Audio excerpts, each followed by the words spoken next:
Why wait to see if you'll get something you like this Valentine's Day when you can go to BlueNile.com and find something you'll love? Whether you're looking to treat yourself to a little winter sparkle or show a galentine how much you appreciate them, Blue Nile offers a wide selection of high-quality designs, expert guidance, and free 30-day returns for the ultimate peace of mind. You can even design your own jewelry. Right now, save up to 50% at BlueNile.com. That's BlueNile.com. Introducing Royal Caribbean's newest ship, Icon of the Seas, the ultimate family vacation. The ultimate 6 slides, 8 neighborhoods, 0 compromise vacation. The ultimate never done that, can't wait to do it vacation. The ultimate chillin' by a different pool every day of the week vacation. This is the Icon of Vacations. Icon of the Seas, arriving in 2024. Book today. Come seek the Royal Caribbean. Ships Registry, Bahamas.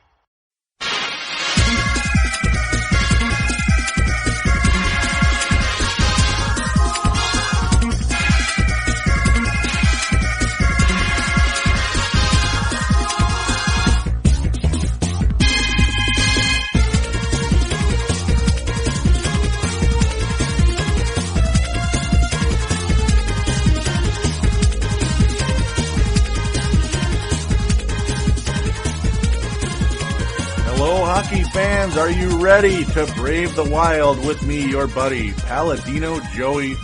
As today we bring in episode number 40. Yep, that's another milestone for Brave the Wild. We're kind of moving right along, basically, with that. And today is Friday, February the 19th, 2010. I appreciate each and every one of you for downloading and listening to this show, Brave the Wild, which is available on thesportstuff.com and on iTunes. It is very exciting, as always. Brave the Wild there is also a link to Brave the Wild on Minnesota.nhlfansite.com. Minnesota.nhlfansite.com, nice enough to put a link in the left-hand corner of Brave the Wild. Looks really good. A link to Brave the Wild in the left-hand corner of their website anyway. You get the idea. It's pretty cool stuff. Thanks again, always, and do check out that website if and when you can. Well, when you can. Alrighty. Well, we have 2 games to review. And not so much as news related this time. I mean, we're going to talk a little bit about Pierre Marc-Bouchard, who is the mainstay, the king, the emperor of Concussion Junction. Junction. That's right, Pierre Marc-Bouchard. And no, I'm not trying to make light of what happened to the poor guy. It's just, well, for a while, remember how I was mentioning Concussion Junction? That was episode 28, I believe, a while back in November, end of November. How it became just kind of an ongoing gag. It's like, my God, everybody has a concussion. And so I called it Concussion Junction. And unfortunately, Pierre Marc-Bouchard is the last remaining member of that group of 4 that were a part of Concussion Junction. Now that I've said that two words about 1,000 times, we'll move on. Is, of course, as I mentioned, 2 games to review, and then it's off to the Olympic break. Quick note about the Olympic break. There will be no Brave the Wild on Friday the 19th or the 26th. As remember, I generally do this show on Fridays, occasionally Saturdays, but you get the idea. The weeks of Friday the 19th and Friday the 26th, there will be no Brave the Wild because there's no NHL hockey to cover. Sure, I'll watch the Olympic hockey, but I'm not going to come on here and talk about Olympic hockey on Brave the Wild. I'm just not going to do it. Sorry. So we'll be back in early March. I believe it is not the 3rd, it'd be the 5th of March. Unfortunately, I'd only be reviewing 1 game at that time, but we'll see how the schedule goes. I may slide it up to Saturday the 6th just for the sake of having 2 games, because then the schedule gets insanely busy after that. Because we're going to have some 4-game ditties. Well, it'll be a 3-game ditty, but yeah, I'll shut up and we'll move on and talk about the current state of the Wild here, because that's what matters most at this particular time. Yeah, the Wild, of course, lose Wednesday the 10th, February the 10th, against the Phoenix Coyotes. Another frustrating loss to the Coyotes as they sweep the Wild for the season, and of course I reviewed that on the last show. But you figure, hey, the Atlanta Thrashers are in town, and yeah, the Wild will be okay. It's a home game. The Wild have been really, really amazing at home this year, despite a not so good road record. If really not so good at all. The Wild have had plenty of success against the Atlanta Thrashers. Well, not on February the 12th, Friday the 12th, a week from today, a week ago. They lose 3-2 to the Atlanta Thrashers. And just a frustrating game. Looked good early and did not finish good in the end. It just did not. The Wild lose 3-2 to the Atlanta Thrashers. So we'll get to that right now. Just a frustrating game. Not the worst played game ever, but nothing special either. Nicholas Backstrom still not looking so great at this point in time. Now, Cody Allman making his Wild debut. Unfortunately, he's sent down pretty much right away afterward because good old Chuck Obasu makes his return to the Wild. Oh, goody. That's pretty much what Cody Allman was here to fill in for Chuck Obasu. He was not a member of concussion junction. He was a knee injury, if I remember correctly. Yes. Andrew Ebbett, concussion junction, yeah, and Burns, yeah. All right, we'll move on. And yeah, Atlanta did take an early lead against the Minnesota Wild. Unfortunately, the first period where most of the action took place, in fact, almost all of it. 4 goals were scored in the first period. Slightly dramatic, nothing spectacular, though, overall. Hedberg of the Atlanta Thrashers, who had a heck of a game. The Wild did attack him quite a bit. They had 38 shots on goal overall. The Wild, Nicholas Backstrom only faced 24. And as mentioned, Backstrom not looking so special in this game or the previous game. Just nothing great, nothing horrible, really. Just looked like an average goalie. He just did. Unfortunately for Cody Allman, he only had about 3 minutes of ice time in this game. His first game in the NHL, and his last for the time being, unfortunately, sent right back down to Houston not too long thereafter. Actually, he may have played in the Vancouver game. I'll make sure. I can't remember the exact details. Get back to that in a sec. But yeah, just the kind of game you expect a victory, and you don't get it. It's like, come on. Andrew Brunette and Andrew Abbott, the Andrews, score in the first period for the Minnesota Wild, and that unfortunately be the only goals of the entire game for the Wild. But not before the Thrashers score. The Thrashers were the first to score in this particular game. Evander Kane scores his 13th of the year, then Brunette adds a power play goal 5 minutes later. Now Kane was about halfway through the first period, and then Andrew Ebbett only 4 minutes later gives the Wild, hey, here we go, it's a home game. Minnesota Wild are beating the Thrashers. The crowd is into it. Andrew Ebbett getting a rare goal. He finally kind of getting back into the swing of things here, basically. An interesting line, too, with Koivu and Clutterbuck. Andrew Ebbett, Koivu, and Clutterbuck. Ebbett, from what I remember, is a center, yet he's with Koivu and Clutterbuck. Kind of an interesting pairing there. The Brunette's goal was a power play goal, and he has been extremely good in that category this season. This was his 9th power play goal of the season.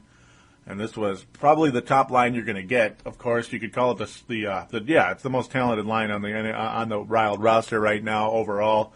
Brunette, Havlet, and Koivu. That was the first goal, as mentioned. The second one was a little more quirky. Koivu adding 2 assists in this game. His numbers continue to rise up. Pavel Kabina, who's kind of been a journeyman, but a good journeyman.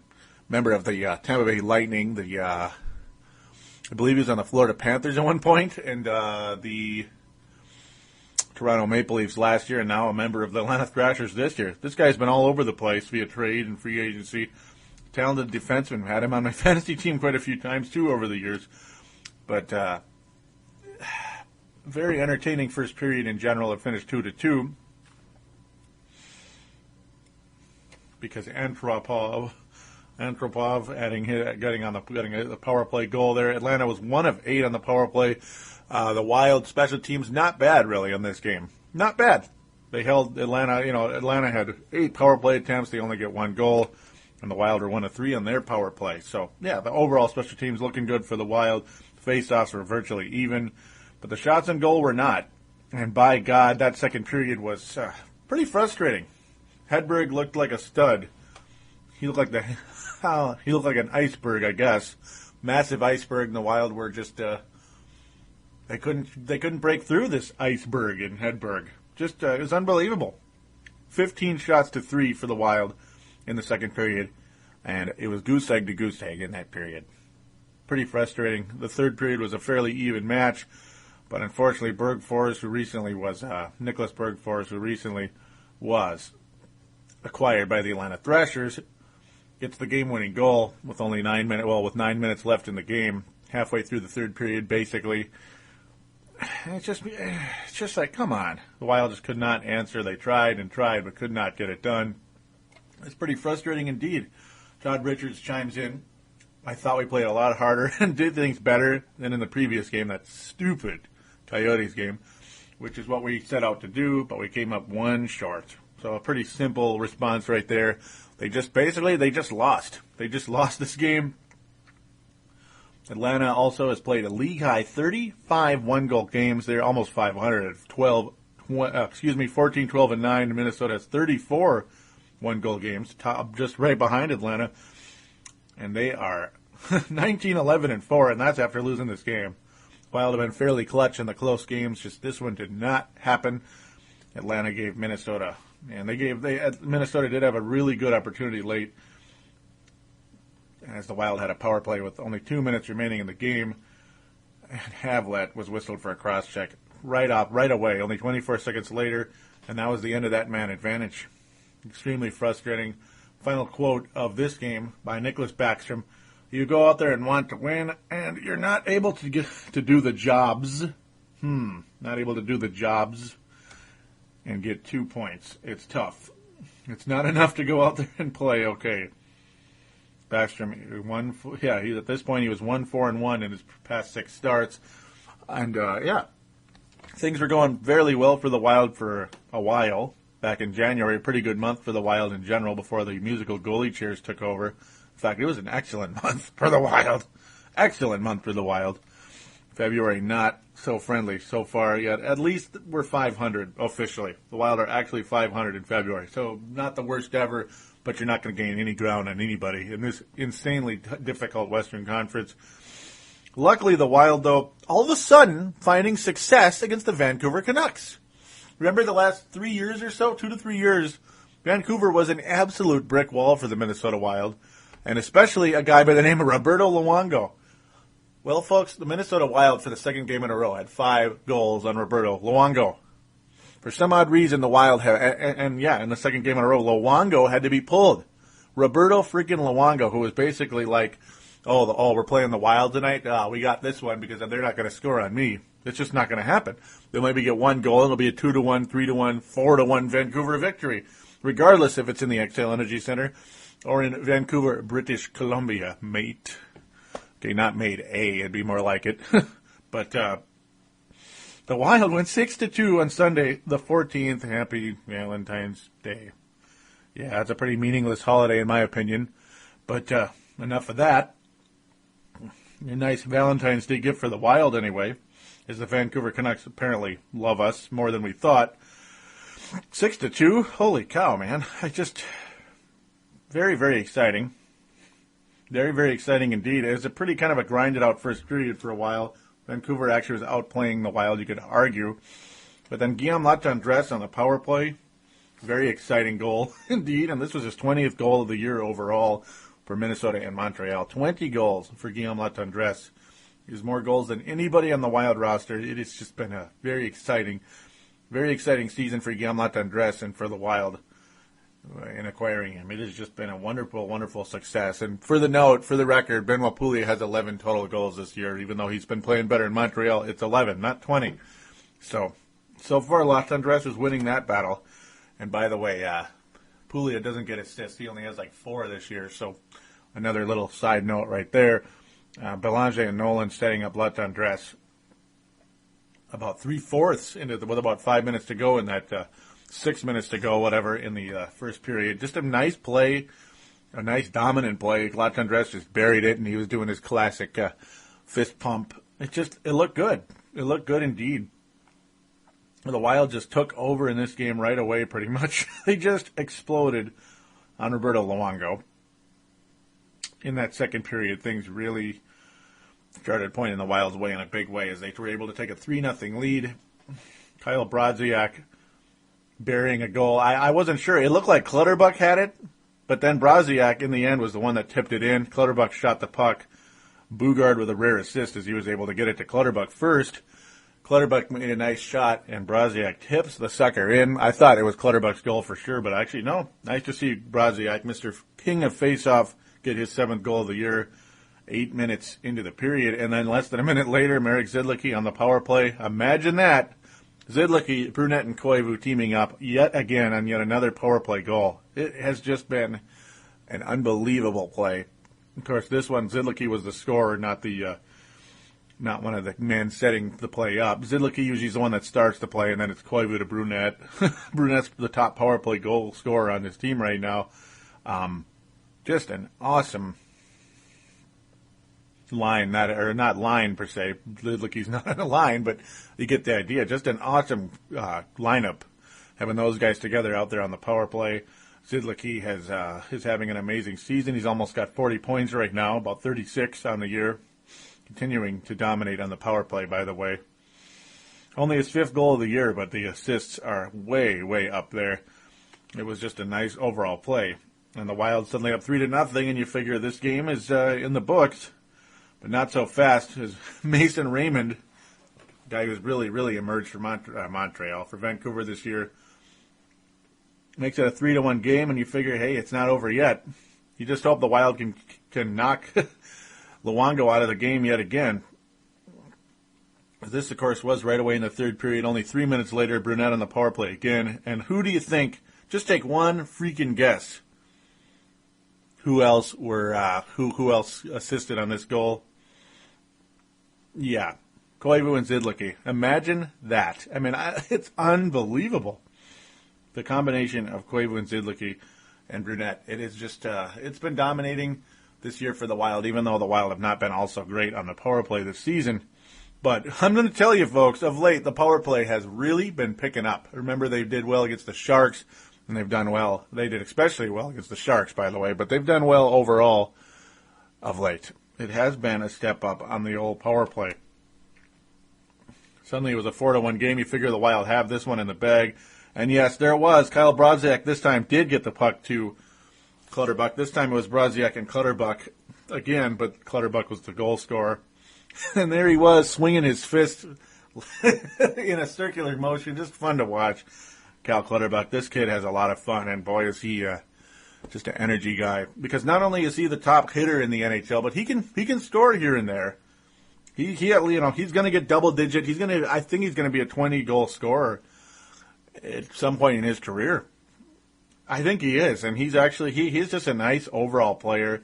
Yeah, he gets on people's last nerves at times, and the Vancouver Canucks, among many other teams, do not like Kyle Clutterbuck. Clutterbuck did get in a fight in this game, as did, this was a little strange, by the way. James Shepherd got in a fight in this game. How about that? James Shepherd got in a fight in this game. It was against Rome. And Shepherd, it took forever for him to really land a blow, unfortunately. It really did. It was kind of like I don't know, it just looked like he was trying to look like, yeah, okay, I'll fight, but I'm going to sort of stand here and try to hold your sleeves down so you can't swing at me. It was more of a defensive fight for James Shepherd. Neither one of them really threw much of a punch at all, and the ref just kind of came in and said, okay, it's over. But I guess that's what you'd expect from James Shepherd, right? You're not going to get you're not going to get Mike Tyson in 1987 to do a knockout punch on anybody. It's just not going to happen, folks. But yeah, James Shepherd showing a little bit of grit. We're happy for him. He did get a shot on goal in the game. Oh, goody. Because remember, James Shepherd, the king of stupid quotes, I believe it was about 2 or 3 weeks ago. James Shepherd, I didn't even mention this on the show. I keep kind of forgetting to put it out there. I don't write it down, and I should, because it's just a goofy line that he said. A few weeks ago, when he was on the ice, when I can't remember who scored. It doesn't matter, really. I don't remember. It was Latendresse or Koivu, or no, Havlat, I think. I can't remember exactly. Something like that. Latendresse, Havlat, I think. He was saying he was just glad to be on the ice when they scored, so he got a plus. What a boob. Thanks, James. We appreciate the contribution there. We're glad you're able to get your plus. And I know he's not the first person in the history of the National Hockey League to think that way or to say something that way. It's just, well, for one, it makes him sound a little desperate, and two, it's pathetic. Yeah, I'm sure he loves his stats. Yeah, James Shepherd still just tearing it up this season. by the way. He is tearing it up in a big way for the Wild. Oh, yeah. As the sniper, as all affectionately call him, the sniper. Yeah, James Sheppard, he still has 5 points. He's been at 5 points for about a year. Are you kidding me? He has played twice as many games as Robbie Earl. Yeah, Robbie Earl, a fourth line. Call him up when you need help because of injuries like Kobasu or whatever, or Andrew Abbott. Call him up when you need help, Robbie Earl, with his 5 goals, by the way. They were all goals and kind of quirky goals. He has as many points this year as Robbie Earl. James Sheppard has played in 44 games. Robbie Earl has played in 22. Yeah, James Sheppard. James Sheppard. The sniper himself, folks. The sniper himself, continuing to dominate and put his foot in his mouth at the same time. Wow. Maybe there's another La Tendresse in the Montreal system we could swing a trade for. We'll just see what happens there. Yeah, probably not going to happen anytime soon, though. Maybe Cam Barker will be that guy. As by the way, Cam Barker, that's who got the 6th goal of this game after Roberto Luongo was taken out, was finally put out of his misery. Oh, and does it feel good to say that? Oh, it feels so good to hear Roberto Luongo being put out of his misery when playing against the Minnesota Wild, regardless if it's in the Xcel Energy Center or in Vancouver. As Cam Barker, now this is after Michael Samuelsson goal, halfway through the 3rd period, and is like, oh goody, what's his name? Oh, what's his name? Luongo was already pulled.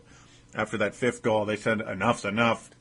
Good old what's his name was pulled, and Cam Barker with his 5th goal of the year and his very first game as a member of the Wild, by the way, on the power play, and by the way, Kyle Brodziak setting him up again, as Brodziak just had an overall dominant game. He dominated in the faceoffs. The Wild double Vancouver Canucks in the faceoffs. They also get 12 more shots on goal against these Vancouver Canucks. And the stat of the night, 4 of 7 on the power play for the Minnesota Wild. And Vancouver only had 1 power play in the entire game, and they were stopped. So quite the special teams game for the Minnesota Wild in a big way. They only had to stop 1 power play. I get that. That's like Lottie freaking da. They stopped 1 power play. But hey, still, at the same time, they showed a heck of a lot of discipline. Vancouver did not show a lot of discipline. They were going crazy all night trying to start fights with people. Someone was ejected by Vancouver. This was Horchich. Hordichuk. Yeah, Hordichuk. How could I forget that guy, right? He was ejected in this game. Bugard got into a fight at one point in this game. I believe it was with Hordichuk. And yes, it was. It was with Hordichuk. Just a very entertaining game in general. Nice to see Dimitra finally not score a goal against the Wild. Yeah, it's been nice. I believe he didn't score last game either. Hordichuk. Hordichuk. I keep saying that name. Hordichuk. It's great, isn't it? So, we even stopped the Sundin sisters. They each got an assist in the game, but hey, when Henrik Sundin was leading the league in scoring for a while there, it's like, oh boy, here we go. Just what we need. One of the Vancouver Sundin sisters having a career year, even better, and watch the Canucks go all the way and win the cup, or at least compete for it. Yeah, they're still a first-place club, but it was just the Wild all of a sudden really turning the corner against this club, and boy, do I hope it continues. As a team, the Wild had to turn the corner against, last season, it finally happened last season, was the Calgary Flames. That is who the Wild will play next after this long break, this elongated break is over. Wednesday, March 3rd, that'll be the next game I will review. But until then, we're going to first, before we conclude the show, we're going to get into a little more Pierre Marc-Bouchard, the king of Concussion Junction, unfortunately. A very unfortunate title he has right now. We're going to get into him after this quick break.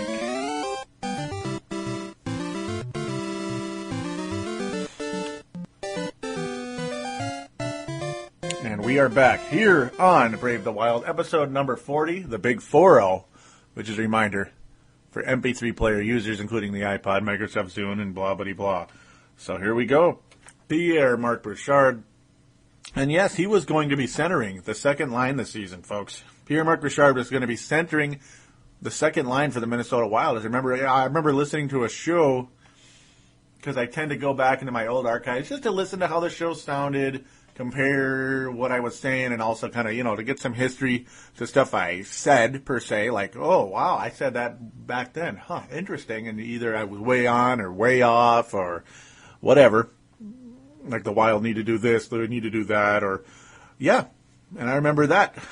Pierre Marc-Bouchard was going to go from being a wing to finally back to what he was drafted as, for the right or the wrong reasons, the center position. He was going to be centering the second line. A lot of us kind of saw him as a potential second line center behind Mikko Koivu in long-term future. The whole Bouchard-Koivu deal. As you remember, they were the back-to-back draft picks for the Minnesota Wild. Koivu in 01, Bouchard in 02. And unfortunately, his size moved him over to the wing position almost right away. It's like Lemaire was like, this guy can't be a center. You got to be a defensive specialist as well as a scorer when you're centering. You got to kind of be a captain almost. Well, you basically do have to be a captain. You have to be a do-it-all. You have to be good on defense. You have to quarterback, which Bouchard that's his specialty. He's a quarterback. And he's been a 20-goal scorer. And the other thing with Bouchard, he was so durable for the longest time until last year. And now, well, he's played one game, had that severe concussion. And, he's been watching helplessly without anything. Way up in the press box as the Wild play on without him. It's been very, very frustrating indeed. And that's how recovering from a concussion is. It's just been a very frustrating deal for him. Of course, this is part of an article from Yahoo Sports. He hasn't been able to skate, shoot, run, or exercise. No real exercise except for regular walks in the neighborhood. Bouchard's comment is getting some fresh air, getting my legs going a little bit. Besides that, I watch TV or read or just sleep. That's got to really drive him nuts. He can't even skate. Man, that's got to drive him nuts. That's really sad. As mentioned, he missed all of one game the entire season. He took an elbow in the jaw in September exhibition game. He missed the final 8 games of last season. This is where it all really started. It was the end of last season, last March. Missed the final 8 games after believing he was all right and took an elbow to the jaw in September exhibition. Symptoms came back. He came back at the very beginning of the year, and then that was the end of it. It just gets worse and worse. Bouchard comes back. Bouchard continues his quote here. I took 2 months off and worked out all summer and felt good. This thing during the summer, you don't have any contact. I came back here, and the first exhibition game I got hit. It's just like, that figures. I mean, you talk about really bad luck for the poor guy. He also is in the second year of a 5-year contract worth $20.4 million. He had a career high 50 assists in 07-08. Career high 20 goals in 06-07, by the way, Bouchard, who was the 8th overall pick in 02. It's just frustrating to not be able to play. You cannot look back and say, I should have done this. And, there's nothing he really could have done. To be honest here, in this deal, Pierre Marc-Bouchard, unfortunately, a victim of circumstance. I mean, there's nothing he can do. He tried, and I feel for this guy, and I'm sure a lot of other people do as well. A very talented player. It's a shame. Chuck Fletcher chimes in here at the end. The important thing for me is that he gets healthy and gets back to being the Pierre Marc-Bouchard of old. General Manager Chuck Fletcher said, if we can get a happy, healthy Pierre Marc-Bouchard back for next season, that's great. To me, it's not a rush. And, of course, no, it's not a rush at all. It's not a rush at all. And, concussions have been a huge, huge issue in the NHL. And as mentioned, it got to a point where it was kind of a sarcastic frustration with me when I started up the whole bit, Concussion Junction, back in November. It's like, God, this is getting ridiculous. How can this keep happening? And, Bouchard and Burns right at the top there. The king and the prince. Bouchard is the king, Burns is the prince in that area, and both of them first-round draft picks and huge core pieces for this team, not only for the present but for the future. all you can do is hope for the best. Pray for Pierre Marc-Bouchard and Brent Burns for their continued improved health, especially Bouchard, who's not back skating. At least Burns is. And unfortunately with Burns, it's just another year where he's just kind of hitting the wall yet again, unfortunately. He's hitting a wall. Last year he was doing really well, and then the concussion happened. They kind of denied the symptoms, and it was the strangest situation ever. He just wasn't the same player, and then all of a sudden, late in the year, oh, yeah, we think Brent Burns had a concussion a while back. Oh, we're sorry about that. I guess he did. Oops. And it's like, oops, really? And he kept playing. Well, as of right now, Brent Burns has played 32 games and has 12 points. That's really not bad in terms of production in this limited amount of time, but that's not the Brent Burns that had 40 points a few years back, 43 points to be exact, just 2 years ago. Boy, wouldn't it be nice to have a healthy Brent Burns and Pierre Marc-Bouchard next year? It's just addition from within, basically. Addition from help. I mean, yeah, addition from subtraction. No, that was Benoit Pouliot. Yeah. Major addition from subtraction. In this area, it's just healthy players coming back, finally. We'll see what happens at that. Not really sure what to make of it, ultimately. The Wild just going to hope for the best. Luckily, their defensive, their blue line looks awfully deep right now with Cam Darker now being in the mix, getting rid of Kim Janssen, who had a hole in his stick, I thought, half the time, especially when he's on any type of power play or they're trying to set up any type of scoring chance. Kim Janssen just could not hold on to the puck, it seemed like, when the puck was passed to him. Don't know what that was all about. But I'm digressing all over the place. I go from healthy talk to blue line talk. But yeah, I mean, yeah, it's just, hey, this trade was a defenseman trade. It was straight up defenseman. And I like Ken Barker early on. We're going to have to wait and see how Nick Leddy develops. Lots of bantering back and forth between the Wild and the Gophers. Whereas Fletcher said, well, it's not really the Gophers. It's just, it's not really Nick Leddy. It's just the Gophers in general weren't playing well. It's nothing against Nick Leddy. And, remember how I mentioned last week how Thompson made a quote, we don't like Leddy's development at the U. And, of course, Don Lucia a little bit irked about that as well. We may get a little bit further into that later on if I feel it's necessary to really bring up at this point in time. So, and I'm sure it'll come up again as we continue here in the next couple months to couple years here with Lucia, Leddy, and all that. It's going to be interesting. So we're going to call it a show.